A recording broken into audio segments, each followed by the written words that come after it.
সন্দেশখালী কাণ্ডে শাহজাহানের আরও সম্পত্তি আটক, হিসেব দিল ইডি। সন্দেশখালী কাণ্ডে বহিষ্কৃত তৃণমূল নেতা শেখ শাহজাহানের আরও সম্পত্তি বাজেয়াপ্ত করল কেন্দ্রীয় তদন্তকারী সংস্থা ইডি। শুক্রবার সোশ্যাল মিডিয়া পোস্টে সেই খবর জানানো হয়েছে সংস্থার তরফেই। ইডির খবর অনুযায়ী আরও 4 কোটি টাকা সম্পত্তি আটক করা হয়েছে।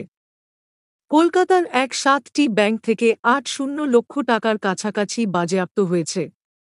এছাড়া স্থাবর সম্পত্তির একটা বড় অংশ, যার বাজারমূল্য 1.5 কোটি টাকা, তাও বাজেয়াপ্ত করেছেন ইডি এর আধিকারিকরা। ইডি সূত্রে খবর, শেখ শাহজাহানের পাশাপাশি তাঁর এক ভাই শেখ আলমগীর, শেখ সুমাইয়া হাফিজিয়া ট্রাস্ট, শাহজাহানের ঘনিষ্ঠ আব্দুল আলিম মোল্লা, শিবপ্রসাদ হাজরা সহ অন্যদের স্থাবর এবং অস্থাবর সম্পত্তিও আটক করা হয়েছে।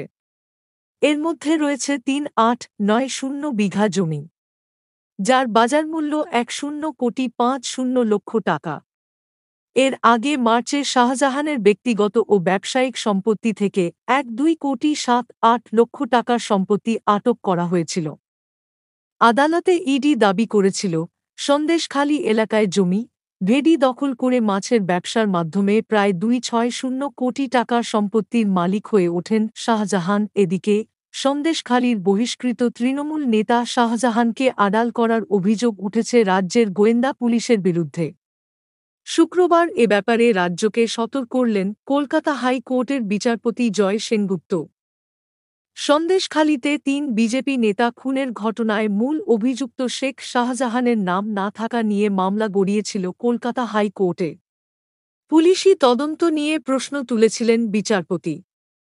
আদালতের নির্দেশে ফের তদন্ত করে অতিরিক্ত চার্জশিটে শাহজাহানের নামও রেখেছিল পুলিশ। তবে তাতে আদালত সন্তুষ্ট না হওয়ায় মামলার তদন্তভার গিয়েছিল সিআইডির সেড হাতে।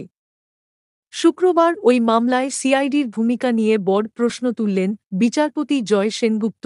এদিন মামলার শুনানিতে রাজ্যের তরফে স্বীকার করে নেওয়া হয়, আগের তদন্তকারী অফিসার ঠিকমতো তদন্ত করেননি। আদালত চাইলে অতিরিক্ত চার্জশিট দিতে তৈরি সিআইডি। এরপরই সিআইডি তদন্তের নিরপেক্ষতা নিয়ে প্রশ্ন তুলে বিচারপতির পর্যবেক্ষণ। সিআইডি শুধু তাঁদেরকেই তদন্তে জিজ্ঞাসাবাদ করেছে যাঁরা শাহজাহানের নাম করেননি। এটা করা হয়েছে যাতে সহজেই শাহজাহানের নাম বাদ দিতে সুবিধা হয়। একই সঙ্গে রাজ্য